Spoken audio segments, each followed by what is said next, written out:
Un muy cordial saludo para todos. Hoy tenemos entre nosotros a una persona muy interesante.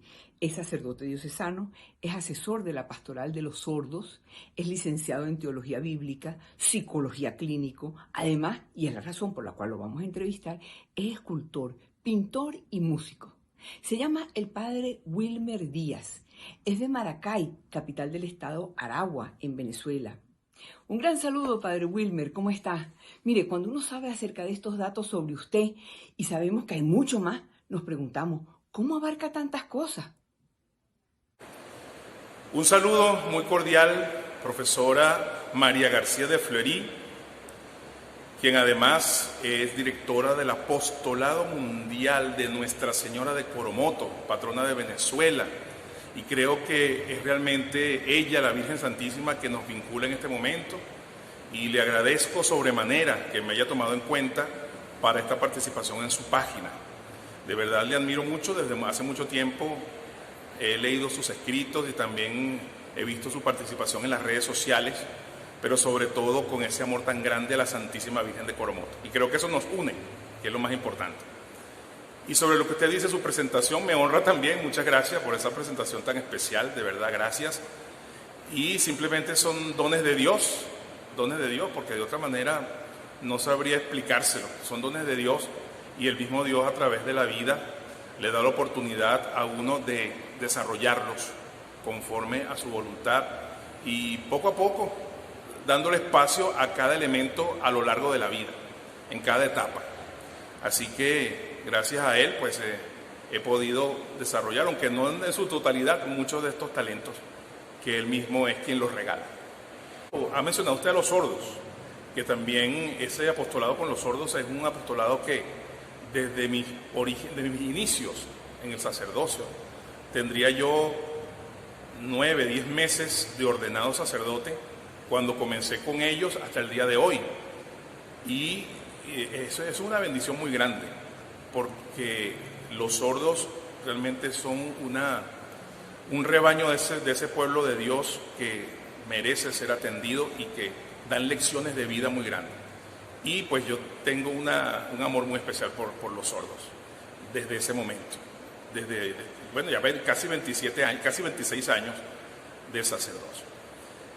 Y ahora, en cuanto a la parte artística, esto es algo que es un talento que ha brotado y que me viene eso me viene a mí como herencia de mi padre. Mi padre era músico. Mi padre era músico, compositor, músico profesional. Y aunque yo no soy como tal profesional, ¿no? Porque si lo que he hecho mis canciones, como se dice, hijo de gato cazarratón, dice por ahí, ¿no? el dicho. Y pues tengo mis composiciones, toco guitarra, conozco de música someramente. Realmente no soy profesional, soy más bien como dirían en el argot, y me perdonen la expresión, en el argot musical, dicen de alguna manera un poco de guataca, aunque tengo mis conocimientos también. Eso por la parte musical y bueno, composiciones por supuesto. De hecho, una canción de la Virgen de Coromoto no podía faltar ahí. Y también esa vena artística viene por mi papá también, porque él pintaba, él hacía cuadros, paisajes, todas estas cosas. Y esto desde niño también, algo que no, o sea, simplemente desde que yo me conozco tengo esa afición. Fíjense que recuerdo cuando estaba yo en el preescolar, que ponía mi primer contacto con la plastilina. Recuerdo que las maestras se sorprendían porque pues cuando hay un niñito allí que hace unas figuritas, y las figuritas del nacimiento. Ese fue mi primera obra de niño, fue esa, el nacimiento. Copiando de las imágenes que tenía mi abuela, los nacimientos de mi abuela, que era de esos nacimientos pequeños napolitanos, unos nacimientos chiquiticos que vienen, que los importaba aquí antiguamente, en aquella época, y que tienen una serie de figuritas que van en torno al pesebre, el panadero, el carpintero, todo esto, y el angelito. Y bueno, yo me copiaba de allí, y de esas figurillas hacía otras en plastilina. Así recuerdo, es el recuerdo más antiguo, más vago, así, más arcaico que tengo de esto. Pero fue así, fue realmente así como comenzó. Qué interesante, padre Wilmer. Pero además de todo, ¿sabe qué me emociona? Saber de que usted es de la tierra de la primera beata venezolana, María de San José. Eso para nosotros aquí le agrega todavía más a su gran bagaje que tiene. Pero hoy queremos saber específicamente, ¿cómo llegó usted a ser devoto de la Virgen de Coromoto? Sí, en efecto, aquí en Maracay pues tenemos una devoción muy especial a la Beata María de San José, primera beata de Aragua, y de hecho hace poco celebramos su fiesta. Y no solamente ella, también al doctor José Gregorio, porque como le decía a usted en una conversación anterior, pues ella José Gregorio es de la familia prácticamente. La Madre María, que era desconocida hasta ese momento, hasta el momento de su beatificación me refiero, fue hace 26 años, el 7 de mayo en Roma. Una vez que se proclama beata, pues se hizo realmente de veneración de toda Venezuela y todo el mundo la conoce y la quiere a la Madre María. Por otra parte, lo que me pregunta sobre la Virgen de Coromoto es una historia un poquito larga, sin embargo, y muy emocionante. Para mí es muy emocionante porque la Virgen de Coromoto siempre ha sido para mí pues mi madre, mi protectora desde niño. Y esto pues desde que era muy niño, recuerdo yo en la casa de mi abuela, había una devoción muy particular por la Virgen de Coromoto. Era una devoción que viene ya y desde mi abuela y alguna de mis tías. Recuerdo mi primer viaje a Guanare, que fui con mi abuela precisamente, tendría yo 7 años, y pude ver ese momento de la Eucaristía con Monseñor Polachini. En aquel momento era el obispo de Guanare, el gran impulsor del santuario de la Virgen y de la devoción, por supuesto, de la Virgen de Coromoto. Ese fue mi primer contacto directo con la Virgen, pero ya existía, aun cuando yo era un niño, existía pues ese amor, esa devoción por ella. Fue algo que nació desde la familia. Y luego cuando por fin ingreso a la iglesia, después de mi primera comunión, comienzo a caminar en la iglesia en un grupo llamado Seguidores de Jesús, en la Catedral de Maracay. Ese grupo de niños, un grupo de perseverancia de los niños, llamados Seguidores de Jesús. Allí se fortaleció esa fe, no solo en la Virgen de Coromoto, sino en primer lugar pues en la Eucaristía, en el Señor, pero en la Virgen de Coromoto, porque el obispo de Maracay, para aquel entonces, era Monseñor Feliciano González, que por cierto era muy amigo de Monseñor Polachini, el obispo de Guanare. Y Monseñor Feliciano González era un gran devoto de la Virgen de Coromoto. Y esto lo transmitía a la feligresía, a la diócesis, y a este grupo que era muy grande, era un grupo como de 120 niños en perseverancia o tal vez más. Siempre fue un impulso y nos presentaron siempre la Virgen de Coromoto como esa madre amorosa y esa devoción especial de los venezolanos. Y creo que no solo yo, sino todos los que ahora, los que éramos contemporáneos, los que estuvimos en ese grupo, hoy por hoy pues igualmente somos devotos y muy, muy, muy cercanos o vinculados a la Virgen de Coromoto. Ahora bien, algo importante que debo señalar es que para ese momento, cuando comienzo allí, cuando era muy niño, comienzo en ese grupo de la Catedral de Maracay, ese grupo de niños, apenas habiendo hecho la primera comunión, tendría yo alrededor de 9 o 10 años. En ese momento yo no sabía que la fecha de mi cumpleaños coincidía con la fiesta litúrgica de la Virgen de Coromoto.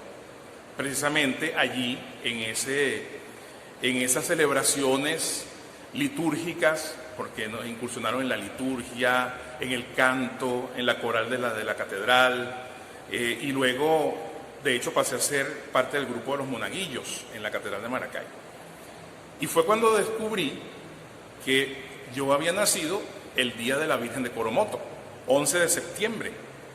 O sea que ya la pregunta que usted me hacía antes viene definitivamente, es de nacimiento esa vinculación con la Virgen de Coromoto, porque hasta el día de su fiesta, nacer el día de su fiesta, y pues eso es algo que realmente me llena de mucha alegría, de mucha satisfacción haber nacido el día de la Virgen de Coromoto.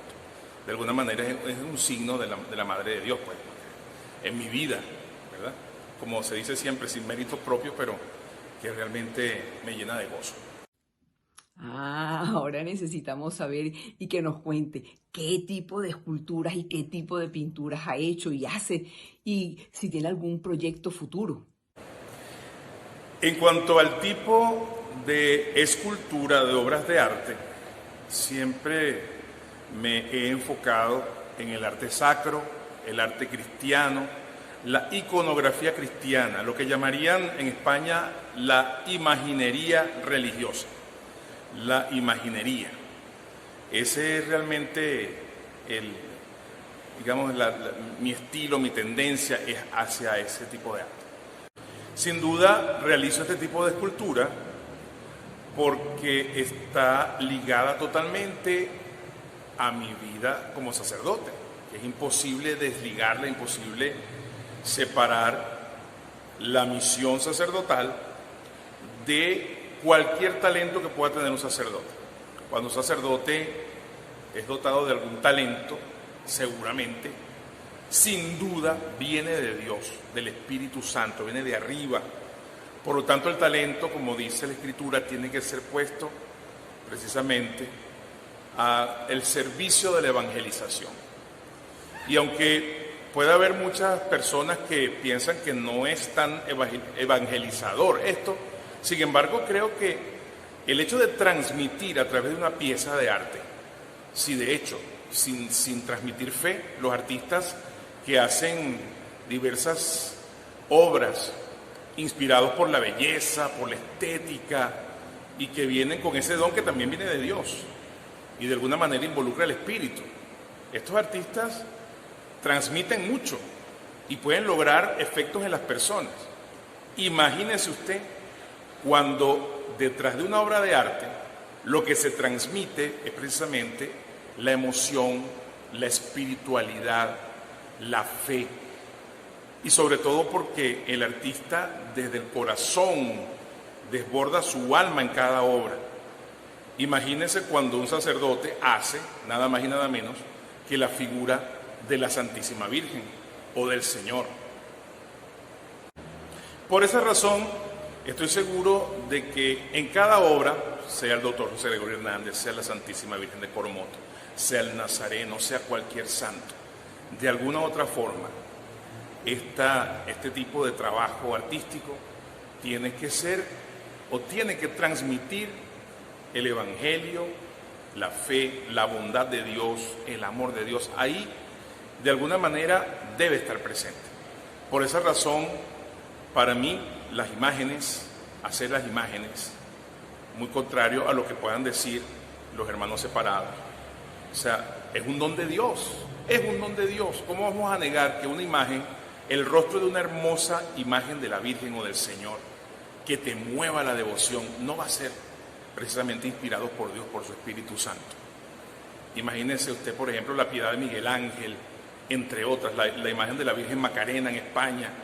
Son imágenes de la Virgen, imágenes del Señor que llegan a lo profundo. Y es allí, en esa mezcla entre sentimiento, fe, donde la imagen te ofrece pues el sentido del Evangelio y de la palabra de Dios. Es una manera de leer esa palabra de Dios a través del arte. Como nació el arte cristiano, desde los grandes vitrales que eran para evangelizar y catequizar al pueblo, creo que sigue siendo eso mismo. Y más allá que de un culto vacío, el artista trata de plasmar allí el mensaje de Dios. Bueno, con respecto a los proyectos, primero que todo, creo que se han visto un poco limitados los proyectos porque no solamente en mi caso, el caso de muchos compañeros que también son artistas que están en el renglón de las artes plásticas. De hecho, una de mis profesoras de la Escuela de Arte, Rafael Monasterios, la profesora Belén, que ella fue la profesora de escultura, y así otros amigos que están en este tipo de trabajo, se han visto un poco limitados e inclusive han tenido que cambiar un poco de modalidad porque los materiales están sumamente costosos y esto pues limita siempre para trabajar. Sin embargo, como reza el dicho, más vale maña que fuerza. Y si no hay materiales, digamos, que estén al alcance económico, pues con cualquier material el arte se elabora. Bueno, aquí es necesario aplicar lo que yo llamaría la resiliencia artística, ya que, así, bueno, no solamente en esto, en todo, porque la palabra resiliencia que está tan de moda es precisamente sacar desde lo profundo de la dificultad o de la carencia, pues tener la fortaleza para seguir. Y realmente eso se logra pues a través de tener esperanza. Y la esperanza, como ya sabemos, procede de la fe y se vinculan en el amor, las virtudes teologales. Sin embargo, en el arte, ubicándonos en el arte, si no se encuentran materiales como los que se deberían, por ejemplo, la madera en primer lugar, luego otro material que usábamos muchísimo era la resina de poliéster, el vaciado en resina y fibra de vidrio. Estos materiales son bastante costosos. Sin embargo, pues existen otro tipo de materiales, técnicas mixtas que uno puede usar. Así que ese proyecto, el proyecto futuro, en mi caso, es pues retomar diferentes materiales para no paralizar la obra, que sigan surgiendo obras de arte, no paralizar, a través de la terracota, que es cuando se modela en arcilla y se cuece en el horno, por ejemplo. Así como la escayola, que es tan considerada como de última categoría, sin embargo, se puede reforzar de diversas maneras. Hay infinidad de recursos y por eso no se puede paralizar, debemos seguir adelante. Y eso también debe ser como una especie de signo de esperanza y eso es algo que lo da Dios también.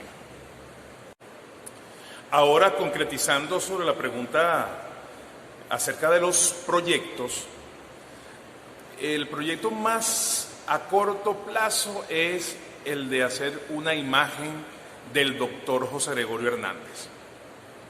Pido a Dios que me dé los recursos para hacer esa imagen del doctor José Gregorio. Dios mediante y María Santísima se puede hacer antes del día de su fiesta. Eso es muy a corto plazo.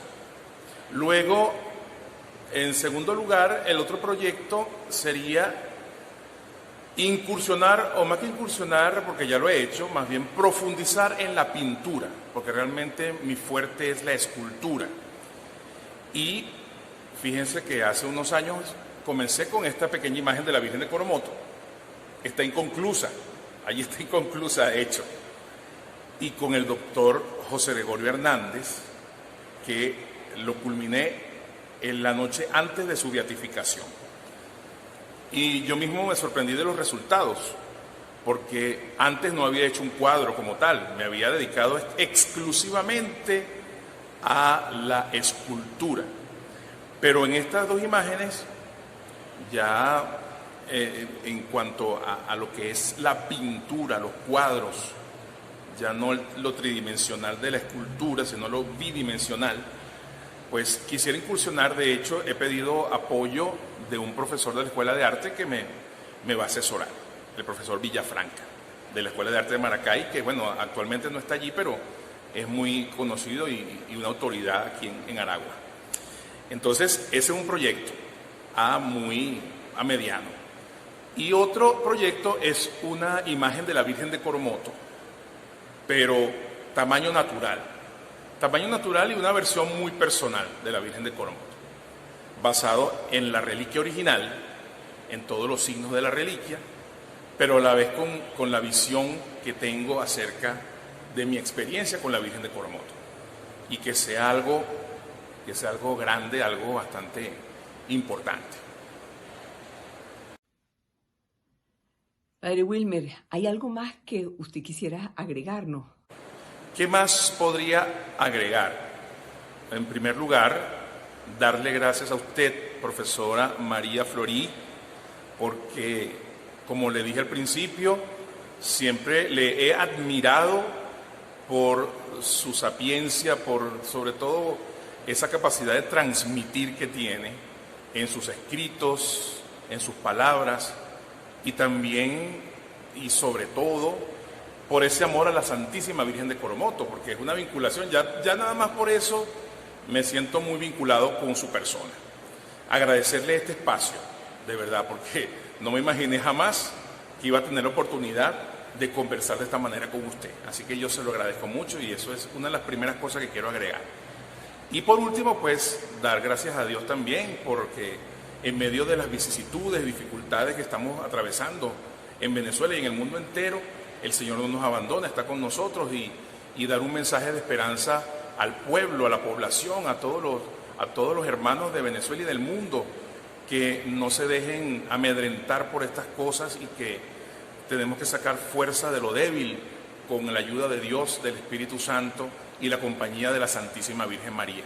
Así que por eso es un mensaje de esperanza y que de alguna manera esta comunicación que tenemos, este espacio que la profesora María aporta, de alguna manera da ese espacio de bienestar, de sentirse bien y de ver que todo puede superarse con la ayuda de Dios. Por último, no me queda más que decirles que Dios les bendiga abundantemente, les conceda la paz, la fortaleza y que nos conceda siempre la compañía y la protección de la Santísima Virgen de Coromoto, patrona y madre de toda Venezuela. Amén.